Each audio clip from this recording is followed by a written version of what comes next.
Up next is Bob Brinson. He's going to be talking about an update on the interactions between GIS and PLS professional communities.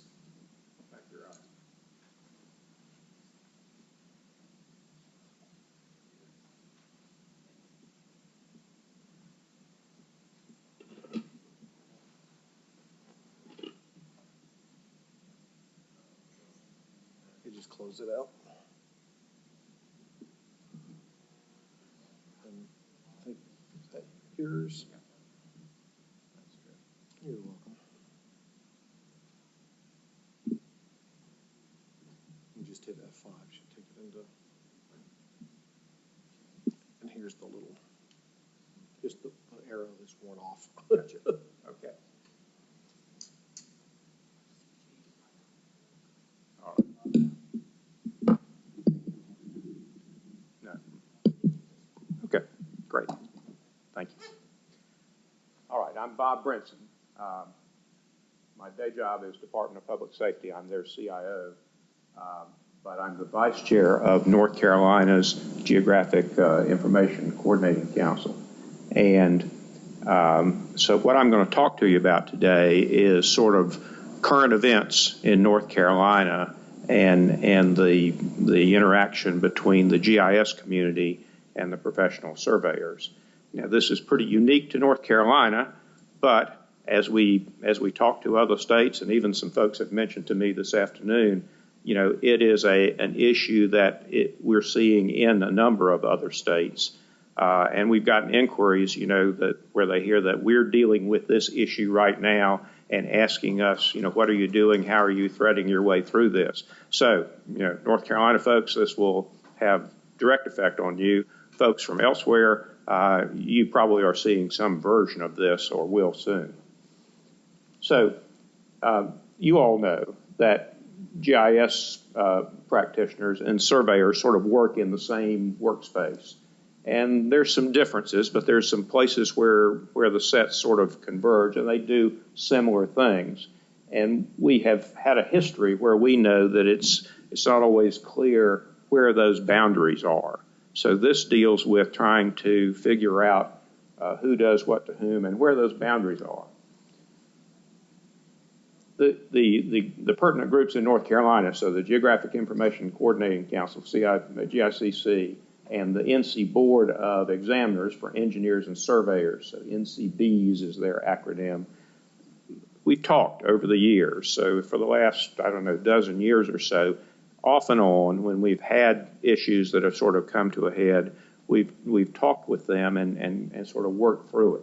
So, you know, some of the things that we've done in dealing with that, the National Engineering Council has a model law, and there are GIS inclusions, exclusions. You all may be familiar with those. We've also taken that model law and applied it to NC1 map, which is our sort of coordinated map effort, and looked at those priority data layers and tried to see, well, how would those inclusions or exclusions apply to those data layers that we are most interested in doing NC1 map.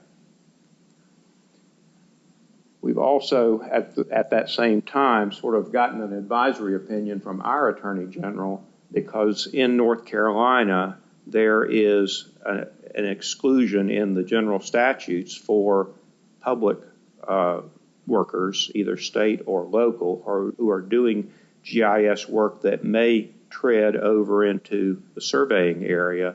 And it basically says if you're working for the state or a city or a county and you're doing work in connection with your job, you don't have to have a license to do that work for your employer.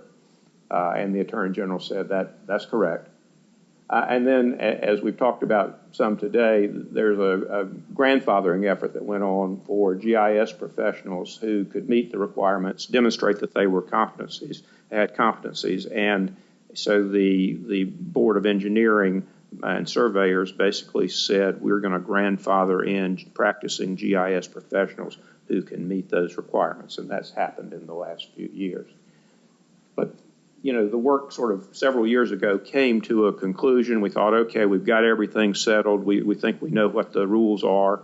And while we talk a little bit, we haven't had an ongoing coordination with the Engineering and Surveying Board. So last year in the spring, about this time, the council became aware of two changes in legislation, and they actually had happened a year or two earlier. And the first one was a change to what's described as the industrial exception. And it's basically the version of you can do GIS work for your employer who is producing a good, a service, a product, and you can do that without a license as it contributes to that product. And in that, there was also the direct mention of the exclusion for public officials. And they took this whole section out of the general statutes and replaced it with a new section. And that new section didn't say anything about public employees, so that sort of sent the alert flags up a little bit. Then in 2015, the General Assembly made one more change, and they added the phrase public utility service. So now here's just an excerpt from the language, but basically, again, it says if you're doing,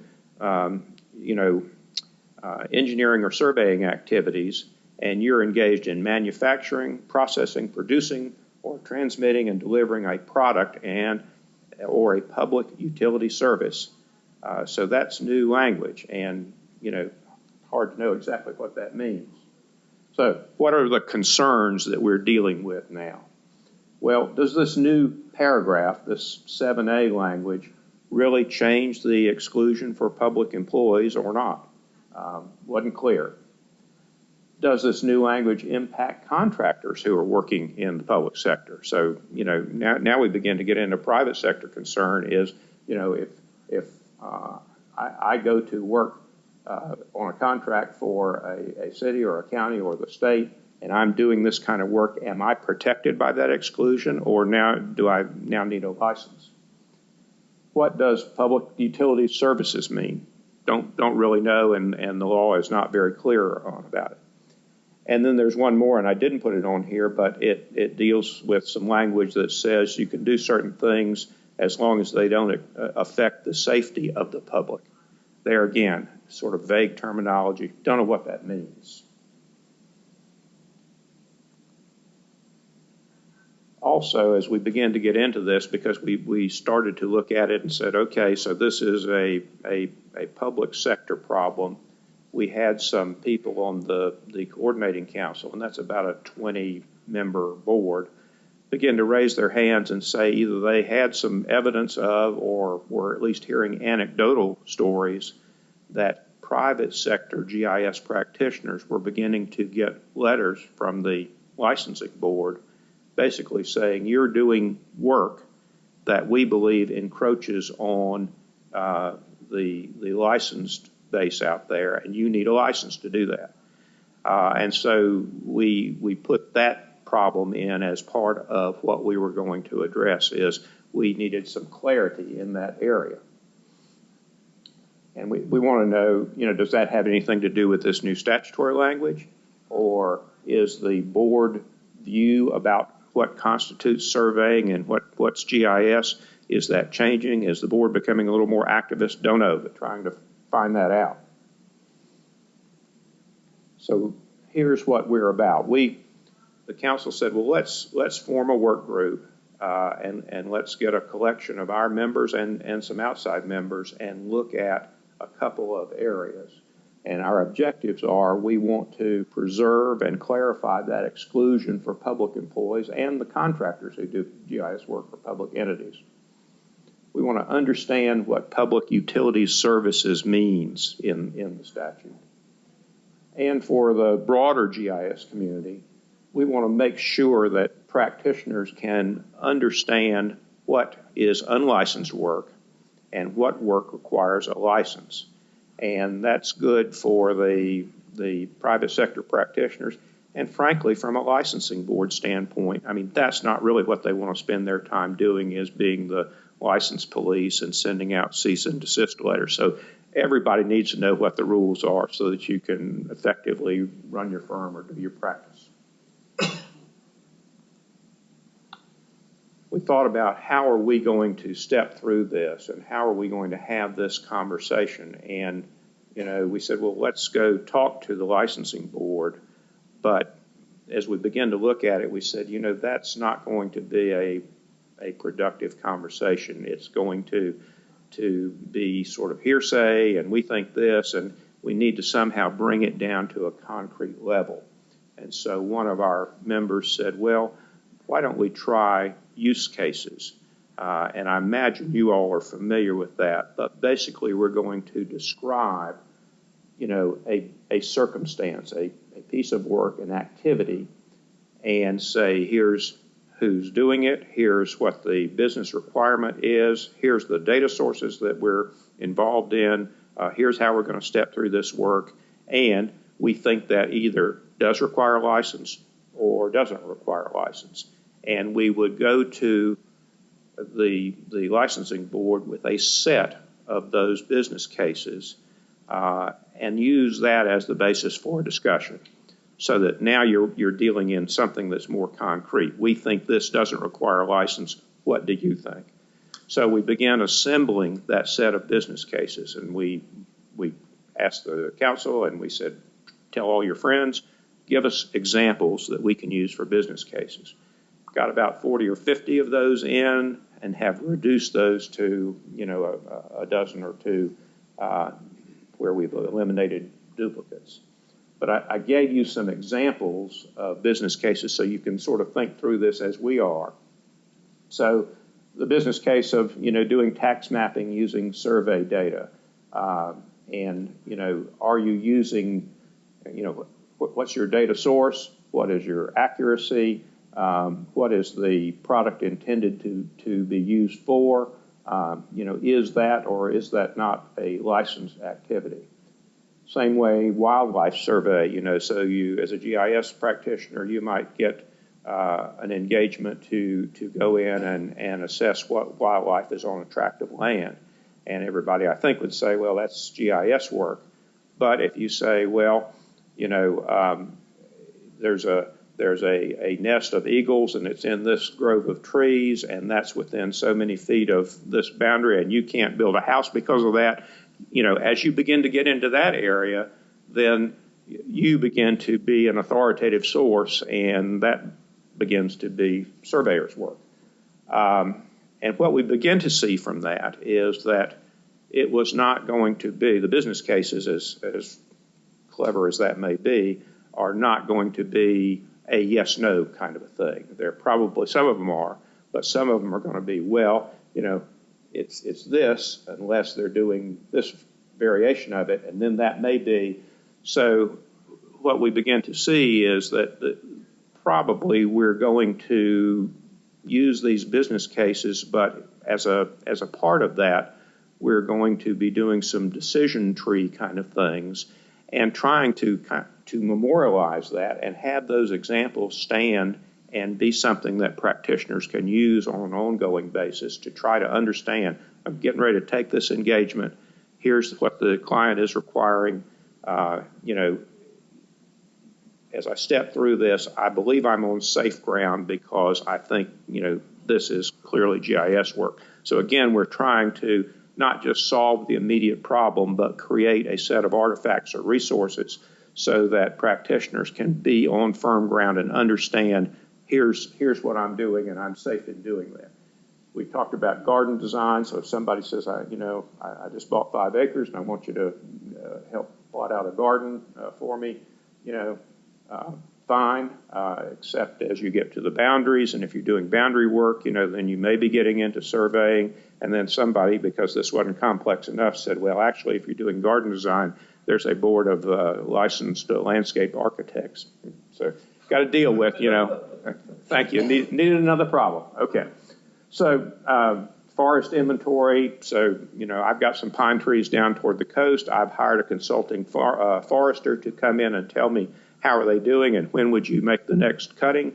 You know, I don't need that surveyed, but I'll tell you, to be sure, when I get ready to clear cut that, I'm going to have a survey because I don't want to cut an acre of my neighbor's trees. So, you know, again, we're trying to think about where are those borders. Last one, sex offender map. That's fine. You know, that may be a typical GIS activity to plot where sex offenders are living. But in North Carolina, each of the 100 county sheriffs decides sex offender returns to that county. He's supposed to report to the sheriff and say, Sheriff, here's where I'm getting ready to live. And the sheriff checks and sees, okay, is that within, you know, 500 yards of a school or a church or a daycare center or whatever. And when you begin telling that guy he can't live there because that's too close, now, you know, you may be getting into an area where that's beyond GIS. It's authoritative. You need a survey. Don't know, but that's the kind of discussion that we're going to have. So we're going to use those cases to talk to the licensing board. We're going to try to clarify the boundaries. And I'm not talking about physical boundaries. I'm talking about practice boundaries. I talked to you about decision tree. Basically, you know, it's not a yes, no. A lot of these are going to be, well, if this, then that. But if it's this, then that may take you into another area. Disclaimer language. And so far, because we've talked a lot about this in the group, you know, the sense is, well, you can disclaim all you want, but that's not going to be satisfactory to protect you from a challenge by the licensing board. But we think that that's at least an area of discussion with the board is, could we have a more standard disclaimer for certain kinds of activities that we both agree to the language so that, you know, the client understands, you know, here's what the work I've done for you. Here's what that work can be used for, but here are some things it shouldn't be used for. And we think that if we could sharpen that up, at least that may be the basis for a discussion with the licensing board. And then sort of along those same lines, a model engagement letter. And I know many of you do this now, but there again, you know, the only licensing board I have to deal with, I'm a CPA, so I deal with those folks. And if there is ever a stylized engagement letter, they know how to do one. And it is very specific. I'm going to take this engagement. I'm doing this. What I've done doesn't mean that I did this, this, or this. Don't rely on that. You know, it is very, it's almost word for word templated. You may not need to get to that point, but some sort of engagement letter that lets everybody understand, here's the work product, here's what it's good for, here's what it's not good for, here's what I'm doing, and here's what I'm not doing. Again, I think the board is looking for, you know, how do we protect our licensees from somebody encroaching into an area that should be licensed? So next steps, we've done the use cases. We're getting ready to bring that back to the full working group. We're going to engage the licensing board in a discussion. We're going to document where we agree. We're going to decide if we need to go back to the legislature and say, hey, we've got some wording we'd like to put in since you all have put in some other wording. And then the last point I would make to you is we've realized, and this may be that the field of GIS is changing fast enough, technology has a part in that, but this can't be a hit and miss kind of thing anymore. We really need to be in an ongoing discussion with the licensing board so that we don't get out of step. So it's somehow we're going to have to put in a continuous process here. That's it. Glad to answer questions, or if you're ready for cocktails, I understand that too. Yes, sir. Is there a general time frame of when I guess that meeting's going to take place to address the initial I guess concerns or agreements? I realize it's going to be an ongoing dialogue. That's going to be what's encouraged, but in terms of like that initial meeting, Sure. Estimated time frame. And the tech guys tell me I'm supposed to repeat your question so that it picks up. Okay. So the question is there a time frame for additional meetings, next meeting, sort of resolution to this? We were hoping to go to the long session of the legislature. They're in session now and will be in through the end of June, or, you know, if we're unlucky, through the end of September. So we're going to probably have the next meeting, the working group, within the next month. I would hope to get to discussions with the licensing board within the next 60 days.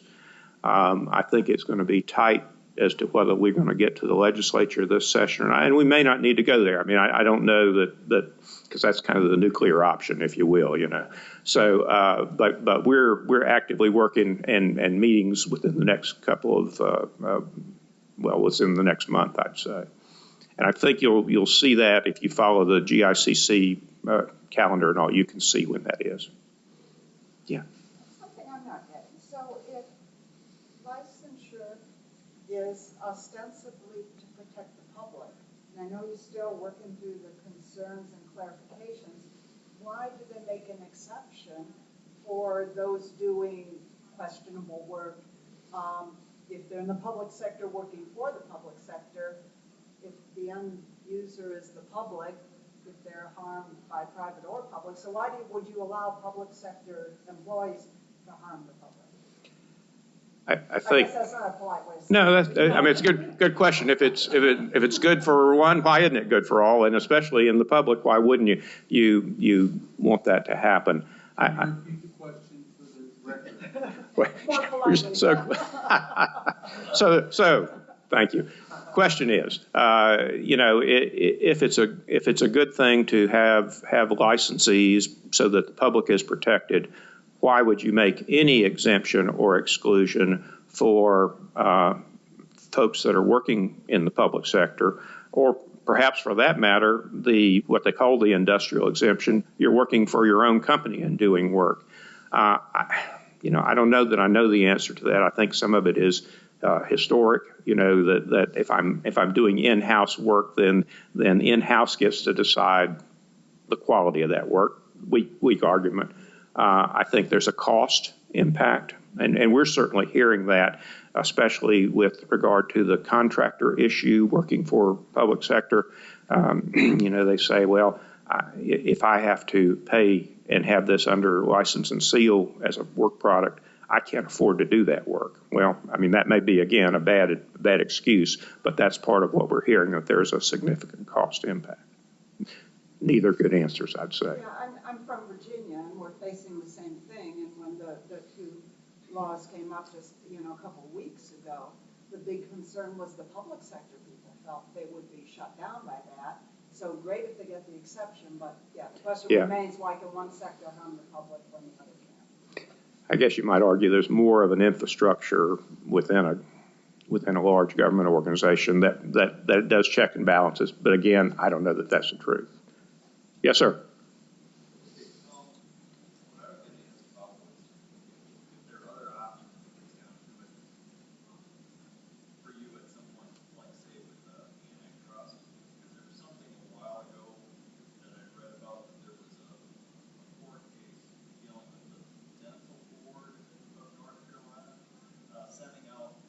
Letters of cease and desist to teeth whitening. Right. And they said that's too far. You're basically setting up a trust and keeping people out of business. So is that kind of thing an option too, where we can say a surveyor, you're getting to the point where you're telling people they can't measure anything, they can't draw maps, they can't tell you how far it is from here to here. So the question is, you know, are there any courses of action that would be a check on the licensing board or any board with that kind of authority overreaching? And the example, which is a current one or within the last couple of years from North Carolina, dealt with teeth whitening clinics. And, you know, did you really have to be a dentist to do that? And I think they said, no, right, you don't. And I think there's another one now dealing with optometrists or something. So it's a kind of a tension that you hear about from time to time. In North Carolina, there is a group within the state budget office that hears those sorts of appeals. So essentially hears rule-making appeals. So the licensing board will have to make a rule that says here's what surveying is now. And, you know, one path for anybody that objected to that would be to go to this state budget office board and say they are overreaching. There's really no need to have a license to do activity X. Any good GIS person can do that kind of work, and we think that it, you know, curtails the market or something. So that would be one approach. And then, of course, you know, the other is to go to the legislature and say, you know, we make our case. You know, you don't need a license to do that. And that may be a path. Let's see, I had one on this side. Okay. Yes, sir.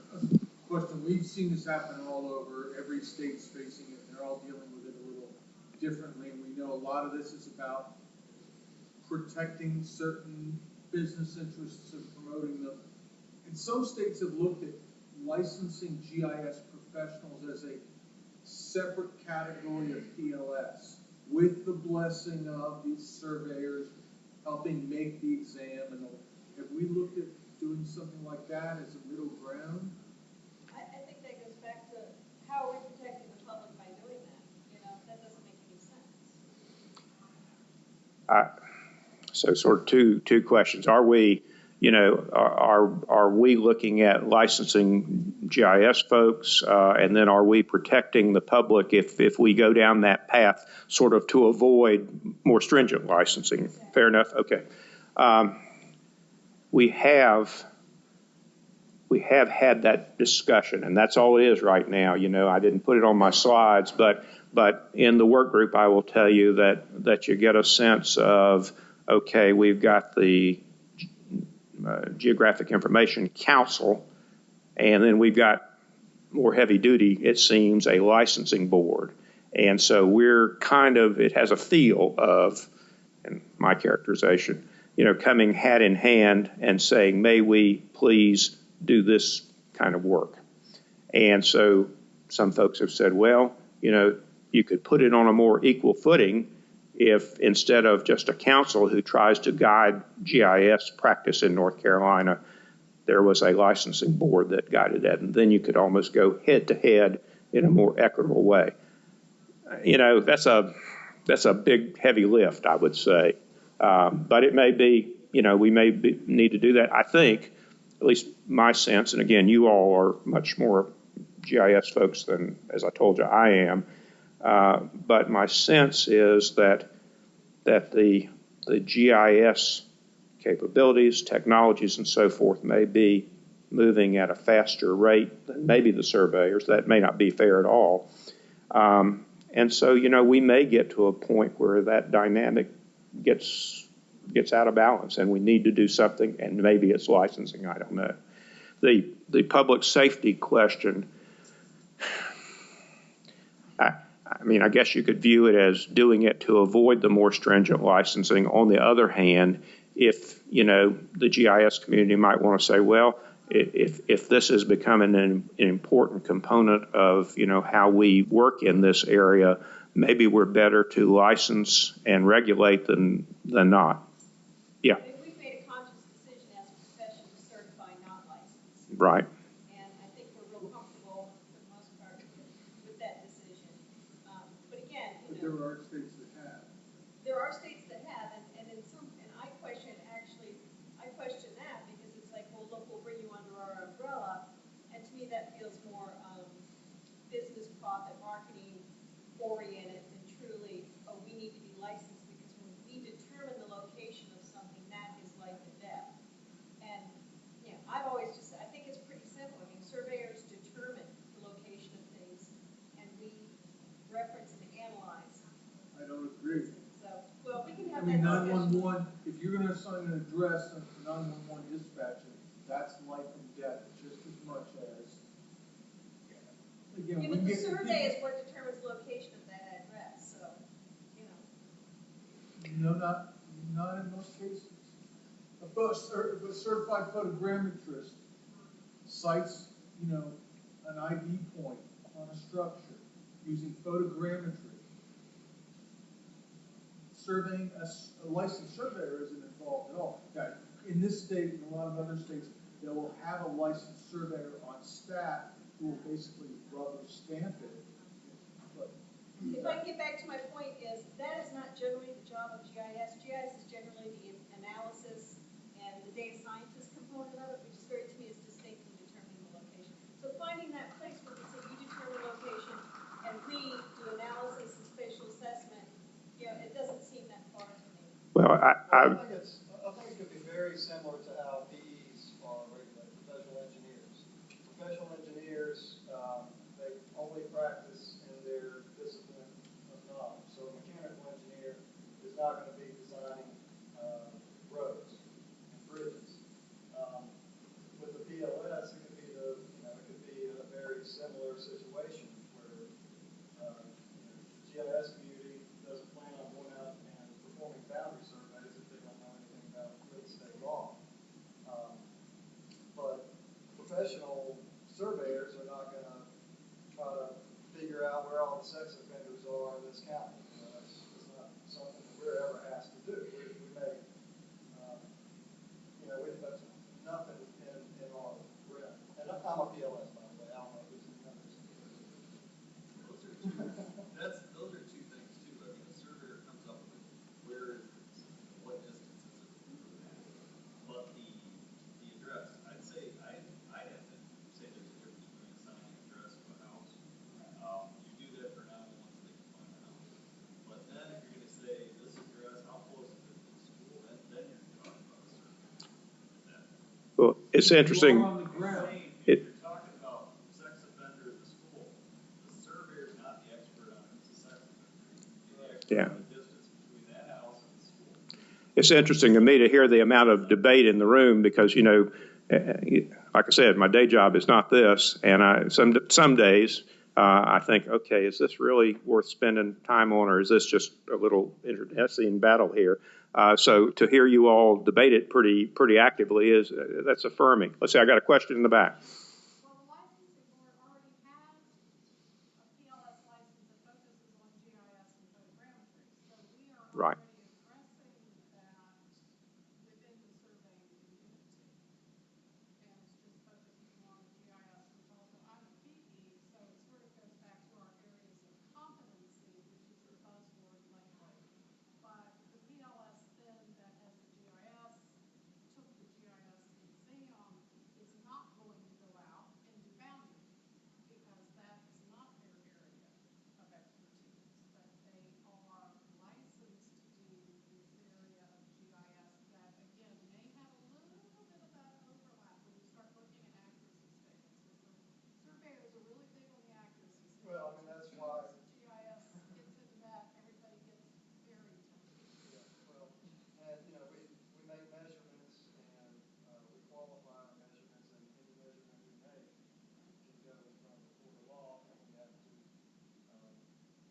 describe and tell that judge how we made this measurement, why it ended up there and not over here, and why this measurement was different than that one. And I find this really frustrating because I see these as incredibly complementary professions. Absolutely. We are supposed to, I want that data surveying, right? Right. But I feel that there's professional encroachment when you're coming and telling me I have to be a PLS licensed GIS person to do analysis and do all that. So that's what put us in concern, is you coming and saying, if you want to do, autocorrelation, and if you want to do all these things that are not in the survey program, educational program that we do, and you want us trying to push that under licensing as a surveyor. I don't want to be a surveyor. I want you to be the surveyor, and I want to be the GIS professional, and I want us to work together because I need your data and you need my analysis. Okay, got a question back here. I don't have a question, I have a comment. I'm from Germany originally, I'm a surveyor, and I'm licensed. And I'm also doing, we have a branch over here in the US doing GIS projects, so I know both sides. And I'm having a hard time to understand why there's a debate who does what. In Germany it's quite clear, a licensed surveyor is responsible for everything that in regards to boundaries.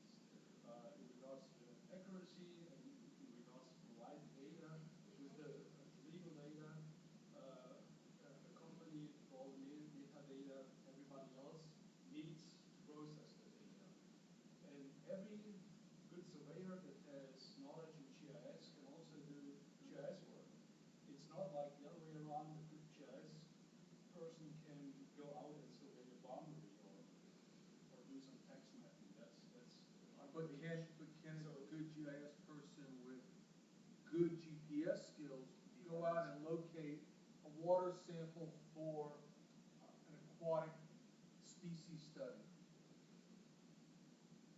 Good question, because it's come up in other states And that's where the use cases come in handy. where Right. somebody's going out to just say, well, we collected this trout here, and again, I don't want to get into that it's all business, but in some states, the survey community has said, you can't collect point locations without a PLS.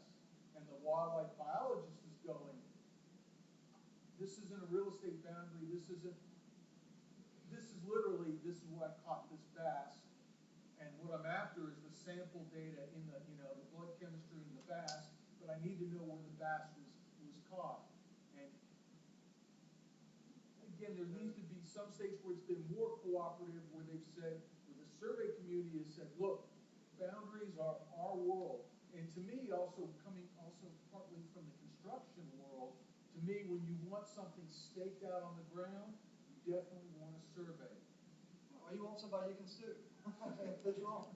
Well, you don't want to put the road in the wrong place. You don't want to, curb cut that ends up going. On that happy note, I see Ryan getting ready. He's got a hook under the table. It's 5. It's the appointed hour. You all have been a great audience. Thank you very much. Have a good evening.